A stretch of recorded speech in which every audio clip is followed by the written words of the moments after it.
저희가 코로나 시간들을 보내면서 참 이전에 당연했던 것들, 그리고 우리가 하고 싶었던 것들을 마음대로 못하는 시간들을 참 오래도록 갖고 있습니다. 이제 이번 여름까지가 사실 이제 마지막이길 바라고 모두가 지금 그렇게 기도하고 있는데, 뉴스를 보면 이랬다가 저랬다가 막 왔다 갔다 하죠. 그런데 저희가 1년 이상, 지금 거의 2년 가까이 이 시간들을 잘 지켜오고 잘 버텨오면서 우리가 할 수 있는 것을 최선을 다하는 그 마음 자세가 가장 중요한 것 같습니다. 절망하지 아니하고 포기하지 아니하고 선하신 하나님께서 우리를 인도하실 것을 우리가 믿음으로 고백하며 나아갈 때 주님께서 우리를 가장 좋은 길, 가장 돌아보았더니 주님께서 일하셨다라고 말할 수 있는 그 고백의 자리로 우리를 인도하실 것입니다. 오늘 이 시간 찬양하실 때 주님, 우리에게 주님의 마음을 먼저 주시옵소서. 어떤 상황이나 과거의 업적에 비하여 우리가 많은 것들이 모자랄지라도 그럼에도 불구하고 가장 중요한 것은 우리 마음의 중심이 흔들리지 않는 것 같습니다. 이 시간 우리가 보소서 주님, 주님 마음 내게 주소서 함께 찬양하시면서 우리의 중심을 주님께 구하고 또 성장시켜 나가는 저 여러분이 되었으면 좋겠습니다. 우리 함께 찬양하겠습니다.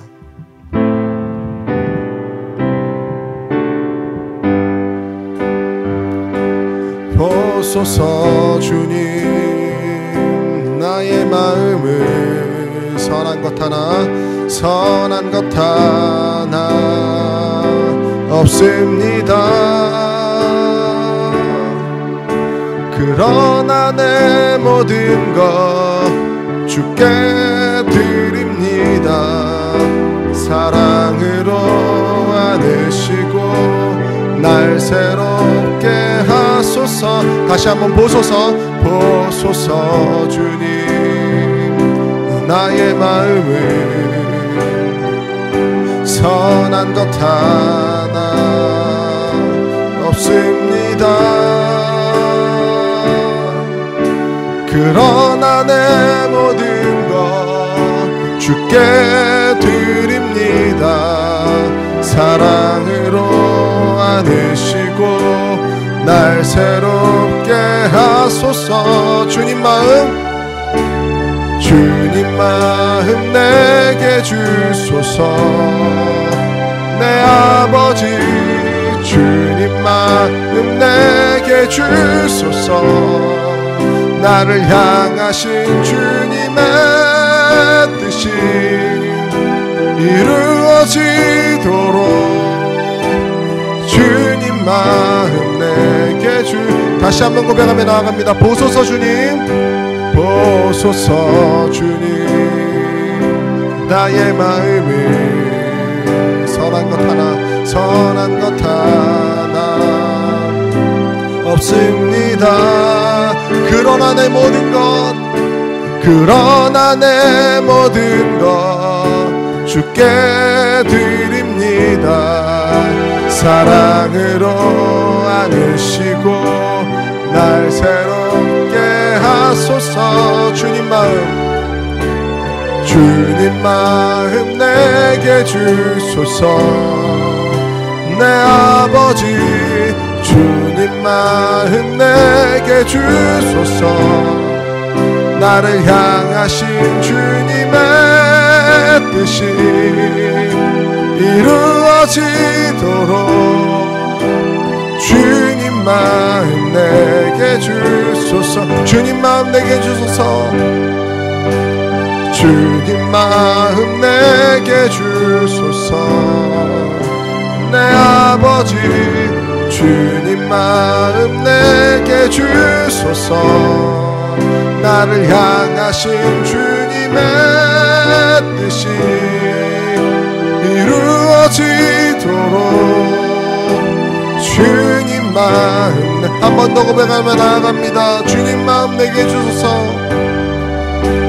주님 마음 내게 주소서. 내 아버지 주님 마음 내게 주소서. 나를 향하신 주님의 뜻이 이루어지도록 주님 마음 내게 주소서. 아멘. 기도하겠습니다. 하나님 아버지 감사합니다. 오늘도 주님 앞에 우리가 나아갑니다. 말씀을 들으며 기도하며 때로는 우리에게 선한 것 없음으로 인하여 절망하고 힘들어할 때도 있지만 그러함에도 불구하고 주님께서 주시는 놀라운 은혜 가운데 우리의 삶을 맡기게 하여 주시옵소서. 아버지, 우리가 사무엘 말씀을 바라보며 하나님께서 원하는 자, 하나님 마음에 합당한 자의 모습이 어떠한지를 배우고 있사오니 주님 이 말씀을 새길 수 있게 하시고 이 말씀대로 순종하는 삶을 살아가도록 주여 인도하여 주시옵소서. 아버지, 일상을 살아가면서 때로는 바쁘고 힘들고 또 체력적으로 지칠 때도 있습니다. 그러나 주님, 때마다 우리에게 기쁨의 힘을 주시고 우리가 서로가 서로에게 좋은 영향력들을 끼칠 수 있는 그런 그리스도인들 될 수 있도록 주여 도와주시옵소서. 아버지, 오늘도 밤에 말씀을 듣는 가운데 우리의 체력을 보존하여 주시고 또한 말씀을 들을 때 깨달음이 있게 하시며 아버지, 서로가 이 말씀 가운데 순종하는 공동체로 나아갈 수 있도록 주여 인도하여 주시옵소서. 또 일상생활 속에서 일을 하며 일터에서 또 학업 가운데 우리 모든 성도들 지치지 아니하고 우리가 잘 감당할 수 있도록 주여 인도하여 주시옵소서. 감사하며 예수님 이름으로 기도하였습니다. 아멘. 아멘. 오늘 함께 보실 말씀은 사무엘상 12장 22절에서 25절입니다. 너희는 여호와께서 너희를 위하여 행하신 그 큰 일을 생각하여 오직 그를 경외하며 너희의 마음을 다하여 진실이 섬기라. 만일 너희가 여전히 악을 행하면 너희와 너희 왕이 다 멸망하리라. 아멘. 저희가 사무엘 이야기를 쭉 보고 있죠. 근데 이제 막상 사무엘은 이제 곧 마지막입니다. 그러니까 사무엘 상하라고 이야기를 하지만 사무엘에 대한 이야기는 이제 거의 끝나요. 그런데 이제 사무엘이 오늘 내용을 보시면 이제 드디어 이스라엘 백성들이 그토록 원하는 왕을 세우게 되는데 그 첫 번째 왕의 이름이 뭐죠? 사울이죠. 우리가 오랫동안 교회를 다니면서 들었던 이름. 때로는 참 불쌍하기도 해 보이고 또 때로는 교만해 보이기도 하고 그러한 우리가 애증의 인물이죠. 사실 사울은 그러한 사울이 이제 나오게 되고 그 사울을 이제 등장함과 동시에 사무엘이 이제 거의 마지막 사사의 역할들을 감당하게 됐던 건데 그 사무엘이 이제 앞으로 마지막으로 이스라엘 백성들에게 설교를 하고 그 설교를 끝으로 이제 그 다음 사울 왕이 서게 되는 장면이 오늘 보게 되는 저희가 10장부터 12장까지 나오는 내용이고 오늘 읽은 내용이 이제 사무엘의 설교 뒷부분에 있는 내용을 저희가 읽었습니다. 사실 전체적으로 다 보면 좋겠지만 이걸 다 읽기에는 양이 많아서 제가 이렇게 설명을 드리고 넘어가도록 하겠습니다. 왕을 세운다는 것이 이스라엘 백성들에게 어떠한 의미인지에 대해서 이미 사무엘은 충분히 설명을 했어요. 무슨 얘기냐면 이런 거죠.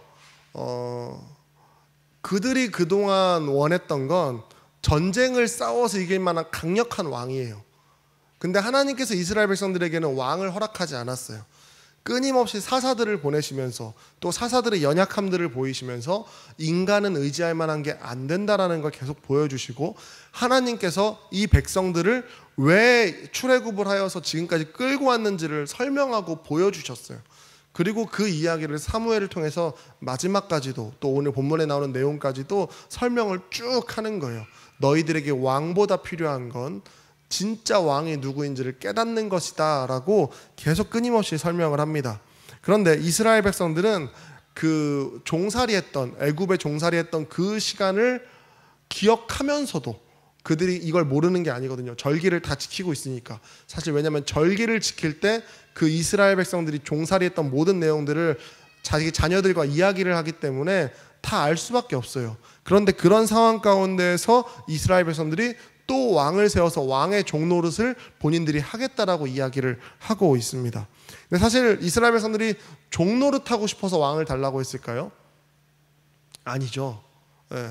이들이 왕을 달라고 했던 이유는 뭐예요? 진짜 내가 저 왕을 세우면 내가 저 왕의 종노릇하겠습니다. 이게 기뻐서 왕을 세워달라는 게 아니었죠. 그들 마음 가운데는 뭐예요? 주님, 왕이 있으면 우리가 전쟁을 이길 거고 전쟁을 이기면 쟤네를 때려 눕혀서 쟤네를 우리 종 삼을 수 있겠죠? 라는 게 그들 마음인 거예요. 어떤 마음인지 이해가 되시죠? 사실은 자기들이 종살이 된다라는 걸 하나님께서 분명히 설명하고 있는데 그건 들리지 않는 거예요. 자기들 눈앞에 이게 이득일 것 같으니까 진짜 불이익을 당할 수 있는 내용들이 들리질 않는 거죠. 그러니까 사무엘이 설명을 했는데도 불구하고 끊임없이 그래도 왕 주세요, 왕 주세요, 왕 주세요 하고 있는 게 이스라엘 백성들의 모습입니다. 사실 우리 마음 가운데도 그런 상황들이 있죠. 하나님 앞에 사실 우리가 교회를 다니고 또 이미 우리에게 주어져 있는 은혜가 사실 충분할 때가 있어요. 그런데 우리 마음 가운데 어떤 마음들이 있어요? 주님, 그래도 요거 조금 더 주세요. 요거 좀 더 있으면 이게 더 잘 될 것 같은데요? 라는 마음들이 우리 마음 가운데 항상 찾아옵니다. 그런데 실제로는 어때요? 그게 찾아온다고 더 뭐가 되나요? 아니에요. 사실은. 그게 중요한 게 아니라 사실은 그 이야기를 듣고 있는 내 영혼의 상태가 변화가 되어야, 내가 하나님의 말씀 앞에 반응을 하기 시작해야 사실은 변화가 나타난다라는 것이죠. 내 주변에 뭐가 없으니까 이게 없어서 안 돼 라는 건 사실은 핑계에 불과한 겁니다. 그 말씀을 내 스스로에게 적용해 봐야 되는 거예요. 우리가 왜 장인은 도구를 탓하지 않는다라는 얘기를 하잖아요. 진짜 그 일을 잘하는 사람은 물론 도구가 있어야죠. 어떻게 없으면 되겠습니까? 그런데 그 도구에 뛰어나고 모자라고의 문제가 아니라 그의 실력이 뛰어나야, 그의 진짜 실력이 뛰어나야 사실은 문제가 되지 않는다라는 거예요. 우리가 교회가 막 그런 마음들을 들 때 있잖아요. 사실 우리가 이제 방수공사 다 하고 했지만 막 비 셀 때 이렇게 되면 교회 건물 좀 새로 지었으면 좋겠다라는 마음이 생길 때가 있잖아요. 그런데 생각해 보세요. 교회 건물을 새로 짓는다고 해서 반드시 부흥하나요? 그런 건 아닌 거예요. 중요한 건 뭐예요? 안에 있는 내가 먼저 말씀 가운데 변화되는 모습이 있지 아니하면 사실은 그 외형적인 것들이 아무리 좋은 것이 주어진다 하여도 사실은 다 필요 없다라는 것입니다. 사무엘은 기도하는 중에 이 이스라엘 백성들에게 끊임없이 그 이야기를 한 거예요. 너희들이 왕이 생겨도 사실은 중요한 건 하나님의 백성으로 살아가야 되는 게 가장 중요하다. 그 이야기를 계속하는 거예요. 근데 이스라엘 백성들은 그거는 알겠고요. 그건 당연한 거 알고 왕도 주세요 라고 이야기하는 거죠. 근데 하나님께서는 예상하시는 거예요. 이 백성들이 왕을 얻으면 나를 더 찾지 않을 텐데 라는 걸 이미 알고 계시는 것이죠. 그러니까 제가 가끔가다 기도할 때 그런 말씀드리죠. 우리 성도들이 물질의 복을 받았으면 좋겠는데 그 물질을 마음껏 흘려보낼 수 있는 실력까지도 우리가 길러냈으면 좋겠다라는 이야기를 계속 드리고 그렇게 축복을 제가 하고 있는 것입니다. 결국은 하나님께서 사무엘을 통하여서 왕을 세웁니다. 하나님께서 사무엘이 기도하는 중에 마음에 감동을 주셔서 한 사람을 만나게 하시는데 그의 이름이 바로 사울이죠. 베냐민 지파에 기스라는 사람이 있었어요. 기스. 잘 안 들어보셨을 거예요. 기스라는 사람이 있어요. 근데 그 사람에 대한 설명은 그냥 간단해요. 동네에서 힘 좀 쓰고 돈도 좀 많은 사람. 기스라는 사람이었어요. 근데 이 사람이 어느 지파 사람이냐면 베냐민 지파 사람이었어요. 근데 아마 다들 기억은 안 나실 텐데 사사기 마지막에 베냐민 지파에 대한 이야기가 나오는데 어떤 내용이었는지 기억나시나요? 잘 안 나시겠지만 당연히 안 날 수 있어요. 제가 말씀드릴게요. 사사기 마지막에 레위 지파 그 제사장이 있었죠. 그 제사장이 본인 부인이 죽죠. 근데 그 과정 가운데 있었던 마을이 베냐민 지파 마을이에요. 그래서 결과적으로 어떻게 됐어요? 그 동네 사람을 몰살시키죠. 남자들을 거의 다 죽여요.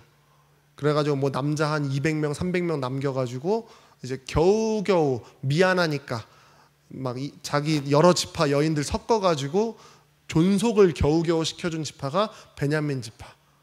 그래서 오늘 본문에 나오는 내용을 보면 이때 베냐민 지파 남자들이 몇 명이냐면 이제 겨우 600명. 이제 겨우 600명밖에 없는 한 지파가 그것밖에 안 되는 거예요. 그러니까 힘이 약한 지파인 거죠. 그 기스라는 사람은 재물이 많을 수 있어. 그런데 전체적으로 그 지파는 사실 이스라엘 전체 안에서 약간 미움받았던 사람들이고 또 세력으로도 굉장히 약한 사람들인 거예요. 그런데 기스라는 사람한테 아들이 하나 있었는데 그의 이름이 사울이었습니다. 성경은 그에 대해서 표현하기를 기골이 장대한, 아주 키가 크고 잘생기고 또 실력도 뛰어난 사람이라고 표현을 합니다. 그러니까 이 사울이 처음 딱 섰을 때 사람들은 무슨 생각을 하냐면 잘생겼는데 겉보기 좋은데 라는 생각을 하고 이제 어른들은 무슨 생각을 했을까요? 쟤네 집안이 좀 아닌데 저기 기왕이면은 좀 에브라임 지파나 이렇게 힘센 지파에서 나와야 되는데 베냐민 지파는 좀 너무 힘이 약한데 라는 생각들을 하게 되는 거예요. 그러니까 사실은 사울이 몇 가지 과정을 거치면서 사무엘을 통해서 인정받게 되고 결국은 기름 부음을 받게 되는데, 그 과정에서 이스라엘 백성들의 마음은 어땠냐면, 이왕에 우리 왕 세워줄 거 조금 더 힘센 집안 사람 세워주지 라는 욕심이 또 작용을 하는 거예요. 근데 생각해 보세요. 대신 겉모습은 좋았다면서요. 겉모습은 좋았는데 요번엔 요게 마음에 안 드는 거예요. 어쩌면 이스라엘 백성들 입장에서는 사실은 그들 마음에 드는 왕이 있었을까요? 이스라엘 백성들은 하나님조차도 마음에 들지 않아서 하나님 왕 말고요 인간 왕 주세요라고 하던 이 백성들이 인간의 어떤 왕을 세운다고 하여서 이들 마음 가운데 합당한 사람이 있었겠습니까? 사실은 없었겠죠. 사실은 없었을 거예요. 그런데 이 사울조차도 그들 마음 가운데 사실은 들지 않았던 겁니다.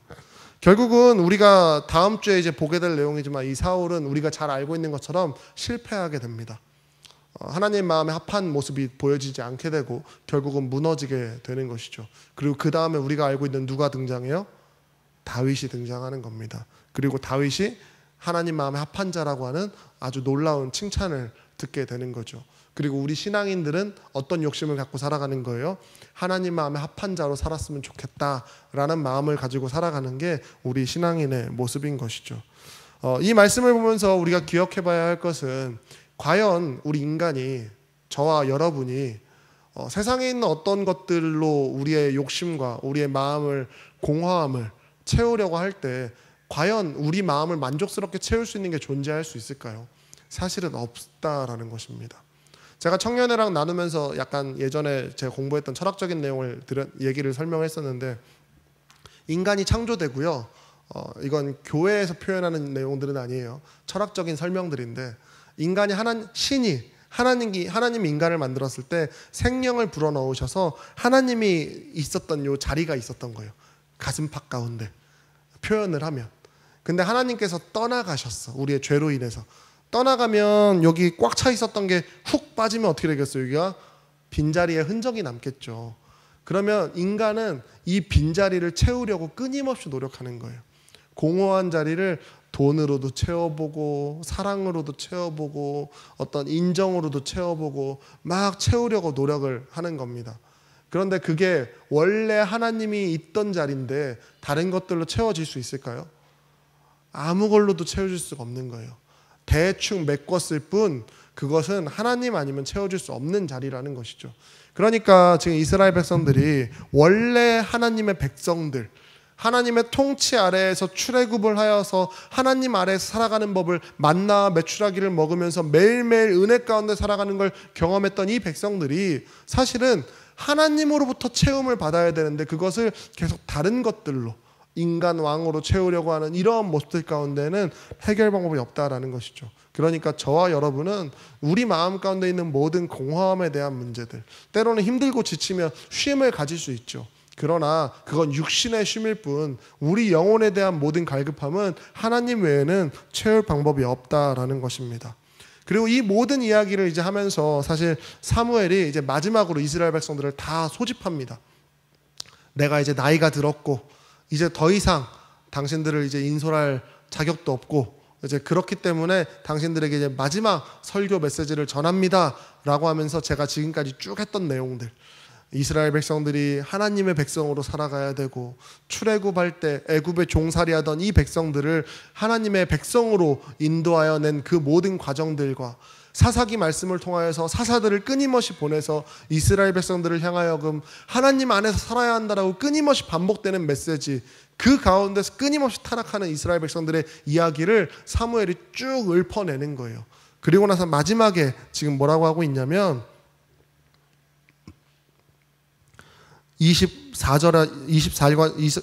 사무엘상 12장 24절에서 25절을 저희가 다 같이 한번 읽어보겠습니다. 사무엘상 12장 24절에서 25절 시작.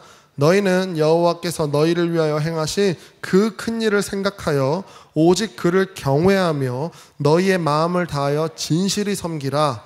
만일 너희가 여전히 악을 행하면 너희와 너희 왕이 다 멸망하리라.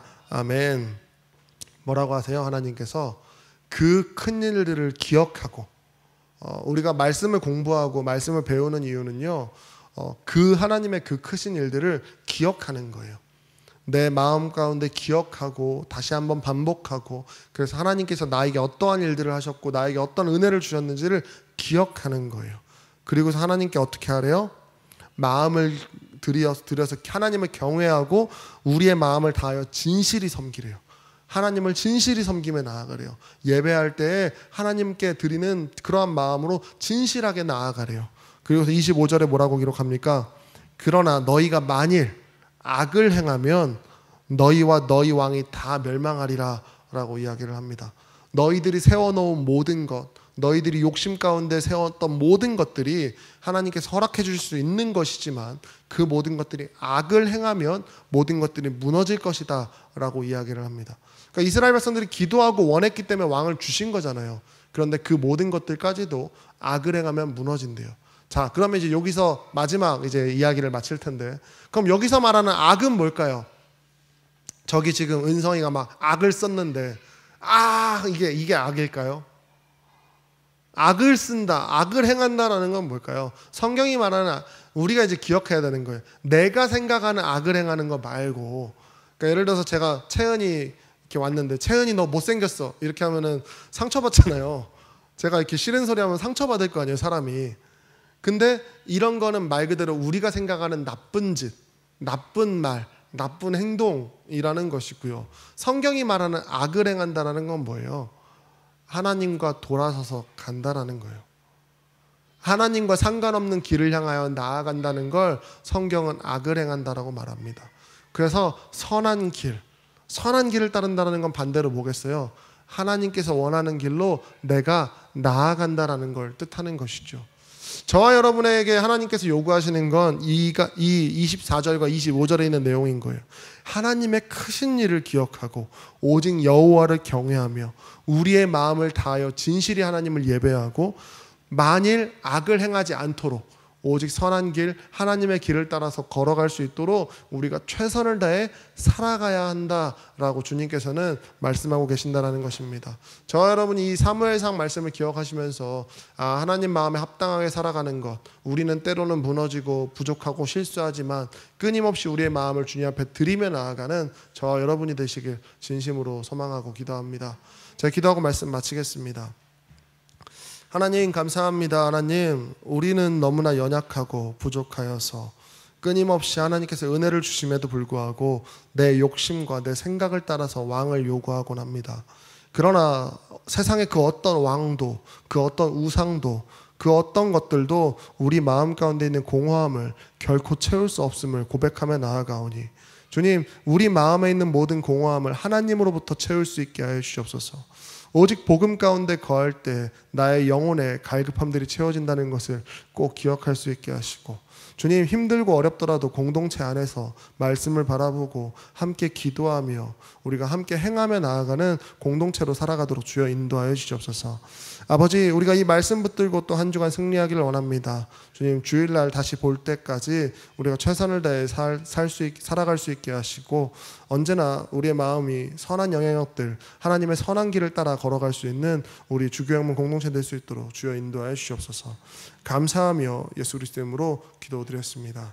아멘. 주기도문 하시겠습니다. 하늘에 계신 우리 아버지여, 이름이 거룩히 여김을 받으시오며 나라가 임하시오며 뜻이 하늘에서 이루어진 것 같이 땅에서 이루어지리라. 오늘날 우리에게 일용할 양식을 주시옵고 우리가 우리에게 죄진 자를 사하여 준 것 같이 우리의 죄를 사하여 주시옵고 우리를 시험에 들게 하지 마시옵고 다만 악에서 구하시옵소서. 나라와 권세와 영광이 아버지께 영원히 있사옵나이다. 아멘.